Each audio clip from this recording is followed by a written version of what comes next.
So a big thank you to everybody who's here. It's the first day of daylight saving time, and I remember when I was a kid, we had Sunday school, and the day we were most likely to miss Sunday school was the first day of daylight saving time, and it's like springtime, and it felt really great. So that was always okay with me. So thank you, bless you, and my deepest gratitude to have you here today. Somebody asked me, what's the talk about? And I said, I don't know. And it's not that I don't know what the talk is about. That's the title of the talk. I don't know. And there's a lot packed into the words, I don't know. And I'll start by telling you a story. I was running the pre-press department at a graphics company. And we were just getting started in desktop publishing. That was my specialty, was making all the machines work together, have the computers do the things that people used to do with chemistry. And one afternoon, we were sitting in the desktop publishing lab where the work gets done. One of my employees, we were just chatting back and forth, and Jennifer asked me a question, and I answered, and she says, "My God, you know everything."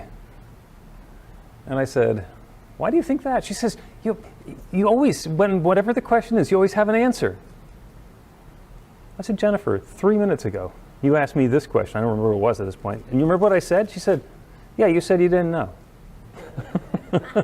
I said, "And a couple of minutes later, you think I know everything." And she scratches her head like, what's up with that? And it turns out, I don't know is an answer. It turns out, I don't know is actually a really powerful answer. I then went into the consulting business, which is where you go in with a briefcase and opinion, sometimes an airplane ticket, knowing nothing, and then tell somebody how to do something that they've been doing for years. And I was very good at it. It was also interesting that people were paying me very nicely to give them my opinion, not realizing I'm going to do that anyway. Just kind of who I am. Higher education, and more these days, is about learning to do a job that doesn't yet exist with technology that hasn't yet been invented. So we kind of have to be okay with I don't know. The answer, I don't know, a lot of times it makes us feel like we're ignorant, like we're less than, that there's something that's missing. There's a whole thing of imposter syndrome, of people feeling like, oh my God, if they knew that I don't know what I'm doing, then they'd never let me do what I'm supposed to be doing. And I hear about this a lot because it's a great cause of unease for lots of people to have that fear that we don't know. And it's okay. It's okay to not know. And the reason it's okay to not know is that it can be very empowering to stand in our ignorance. I do not know this. And that makes it possible for us to know something new. A little experiential exercise. I like to take a breath and hold it at the top. Okay, take another deep breath in now, without exhaling. Okay, one more. It doesn't work. Go ahead, breathe out. Now you can take another deep breath in. Go ahead, breathe in. And continue breathing. I don't know is our exhale. We're letting go of that space that says we should know something and opening to the possibility that maybe we can know something new or different or better or with a slight tweak. And the exhale is an opportunity to let go of something that might not actually be working for us anymore. It might be something that's never worked for us, but we've always done it that way, so why not continue? We can go ahead and do that. My attention was drawn to an article in the New York Times. This is yesterday's New York Times. It's an opinion piece by Tara Isabella Burton called The Long, Strange History of Manifesting. And you can tell manifesting is in quotes. The Long, Strange History of Manifesting.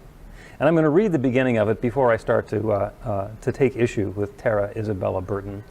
It was interesting during the reading today. Sometimes I disagree with whatever the reading was, but since it was my writing, I was really glad that I didn't argue with myself. So in this guest essay, and it's an opinion piece, so this is not portraying itself as news, her opinion. Reality is what you make it, at least according to those who believe in manifesting, the art and quasi-spiritual science of willing things into existence through the power of desire, attention, and focus. All right, well, she's already got my hackles up a little bit, but I'll continue. Want to improve your health or make more money or get more Instagram followers? Believe hard enough, a host of TikTok manifesting influencers insist, and the vibes of the universe will bring what you desire into existence. And this is all sounding a little bit familiar and a little bit irritating. In some ways, this is a new trend. The idea of manifesting as it's understood today rose to popularity as part of a boom in online spiritualism and self-help philosophy that emerged during the pandemic. According to Google data, of course, quote Google in your New York Times article, online searches for manifesting rose more than 600% during the first few months of the pandemic. And now, of course, we turn to the facts. But while the idea of manifesting may seem modern, the instinct to conflate spiritual forces, political and economic outcomes, and our own personal desires is part of a long-standing American tradition that dates back much, much farther than the pandemic. Here we go. To understand today's manifesting culture and what it means, we need to look deeper into history, beyond the 21st century, and back to the 19th, to a little-known but once extraordinarily popular American religious tradition known as New Thought, or the Mind Cure. First off, there is a difference between manifesting and New Thought. Manifesting is a little tiny piece of it, and the same thing is true of self-help, which goes back well before manifesting. Because people standing there saying, I am prosperous, a lot of times they become prosperous. And they think it's because they're claiming, I am prosperous, and that's not why it happens. There's a deeper underlying reason why it happens. It's not the words that we're using. It's not even that we're convincing ourselves or our mind that something is different. There's something deeper that's going on there. Don't get ahead of you. Jesus knows what the answer is here. We then go into the, quote, facts. New Thought can be traced back to the 1800s and a New England faith healer named Phineas Parkhurst Quimby. I actually have a poodle named Oliver Quimby, so named after Phineas. So I know a thing or two about Mr. Quimby. Quimby wondered why, when given the same treatment, some of his patients got better and others didn't. The treatment, by the way, was all mental. It was all being in the presence of somebody or just knowing who they were. He did some of this by mail, and that was like Pony Express mail. This was not FedEx mail, where people would write to him saying, this is the issue that I'm having, and he would do the mental work and they would get better. The answer, he concluded, had to do not with a fault in his methods, but rather with a discrepancy in his patients' mindsets. That's not what he believed. Some people simply seemed to want to get better more than others, and they did. They wanted it badly enough, it worked. Quimby's theory, which was embraced early on by his followers, including Mary Baker Eddy, the founder of Christian Science, soon proliferated wildly. By the turn of the century, it was ubiquitous.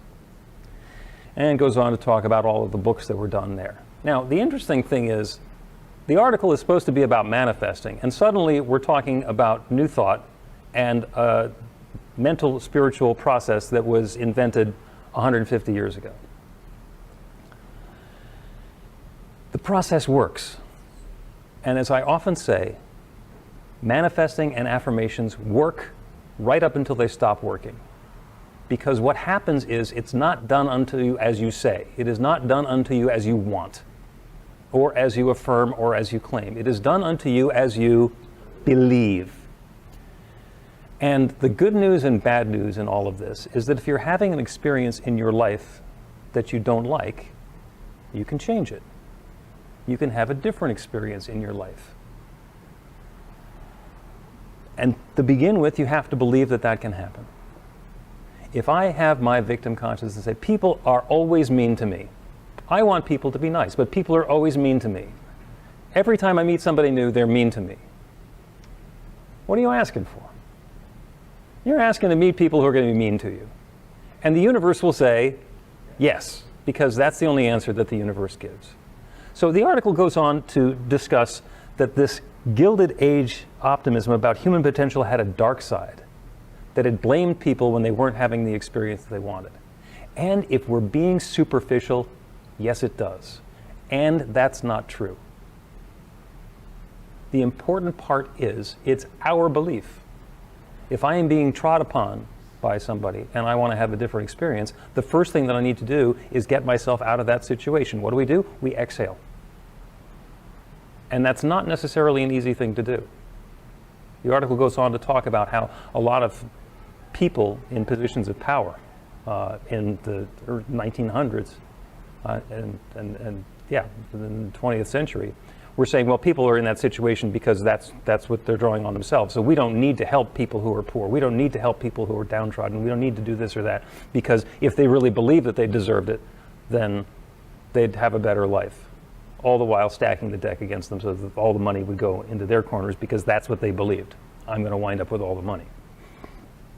It is possible to misuse this idea. It is not possible to misuse the law. It is a creative law that is always responding, that is always saying yes. If we are not getting the experience that we want, it's because we are not clear in what it is that we're intending. And it is not to blame us. It is not to blame us for believing something wrong. It is for thinking that we already knew how we wanted to be believing or what we wanted to be doing to have the experience that we want. That's the time where I don't know comes in. This is the experience I want to have. This is the experience that I'm having. What's going on? I don't know. I don't know what's going on. I'm going to let go of the thought that I knew it already, and that's going to make some space for me to know something new. My friend Dr. James Mellon out in Los Angeles has I think it's a 16-week practice at this point, of mental muscle. And he's really rigorous about it. And the first step in it is, I know nothing. Now what can I know? And for people who do affirmations, to say I know nothing seems counterintuitive. You know, we're divinely guided. There's an infinite wisdom that's informing us of everything. But until we exhale, until we let go, until we are ready to say I don't know, there's not a possibility for something new to be showing up. People who talk about manifesting, it's all about claiming your good and living your bling, and that's great. But the two pieces that don't tend to get talked about a lot in the manifesting are the surrender, the allowing, the opening that something different could be happening, to make that I don't know space. And the other one is forgiveness. Surrender is when we let go of something ourselves. Forgiveness is where we let go of something that we're blaming somebody else for. And if we're holding on to that resentment, that attachment, that belief that they've done me wrong and that's why my life is bad, then who's in control? Whoever they are. Now, that doesn't tend to get on Oprah a lot. A lot of the things that get talked about in the article are Oprah and Tony Robbins. And it all works. It all works, but there's actually work to be done. As we are digging through whatever it is that brought our belief system into being, releasing that is not easy because we think we know. What we can say about people who think they know it all is that they are full of it. We are full of it. And I'm not exempt. No one is exempt. The reading today was spiritual spirals. As soon as we learn a lesson, we get to learn the same lesson again at a deeper level. Something that was right there in our face, was bothering us forever, we worked through it, we're free, everything's wonderful, and then the same thing comes back around at a much more subtle and insidious level. And it keeps on happening until we clear it out, until we're okay with it. So we're dealing with in the Living Untethered class is about going from experiencing our life and judging it and stuffing all the emotions down to having something happen and just be present with it. And let it be part of our memory rather than stored as a charge and an influence. Here's an interesting question. Somebody says, "How are you feeling?" You say, "Fine." That stops the conversation. Are you feeling fine? Is a better answer, I don't know. I don't know, let me see how I'm feeling. Do you really want me to answer that? This might take a minute. Yeah. Let me go take a nap, and when I get up, I'll let you know how I'm feeling. I don't know is a good answer. I don't know is not surrendering or showing that we are less than, or that we can't do it, or we're faking it. I don't know is an empowering statement that allows something new to come into our experience. I don't know is the springboard for what comes next. Take another deep breath in. And as soon as you're comfortable, let it out. Those feel different. And then another deep breath in whenever you feel like it. You continue that process. You get to choose. You get to choose. I mean, those 2 breaths, what I told you to take them, everybody's playing along, so that was kind of me in control, which is just fun from up here. But you get to choose. And when somebody says take a deep breath, you can, or not. I spent a fair amount of time as a scuba diver doing a lot of really deep breathing. I was at the doctor's appointment, and I was listening to my chest and my lungs a week ago. And the doctor says, take a deep breath. I breathe out, another deep breath. And within 3 breaths, I'm hyperventilating. That is like 4 times faster than I ever breathe. So this time, just for fun, I breathe at my own pace. Like, you can wait, listen on your schedule. I'm going to breathe on mine. And you know what? It worked just fine. My breathing seems to be working just fine. See if there's anything at the end of this article. The last part of it is just where she's slamming New Thought. It is only by understanding the religious and occult tradition from which the concept of manifesting descends that we can see it for what it truly is. A spiritualized gloss on the same diluted logic that suggests that poverty is a choice and that underpins so much political disinformation. After all, if reality is only ever what we make it, then those who possess the fewest scruples about conforming to the truth are the ones who will have the most power to shape the future. Boy, is that cynical. And the reason that doesn't work that way is the belief system.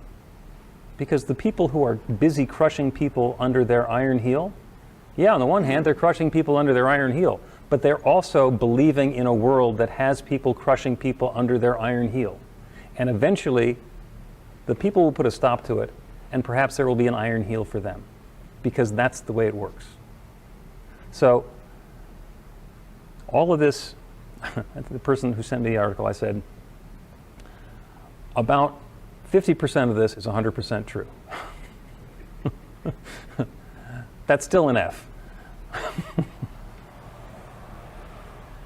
And so there's an invitation for me. You know, somebody comes to me and says, you know, and starts to have a rant on why New Thought is bad, or why it doesn't work, or why we're blaming people for their experience in life. Take a step back. Try, I don't know. Maybe there is something that's going on here that's more sophisticated than just saying, I'm prosperous.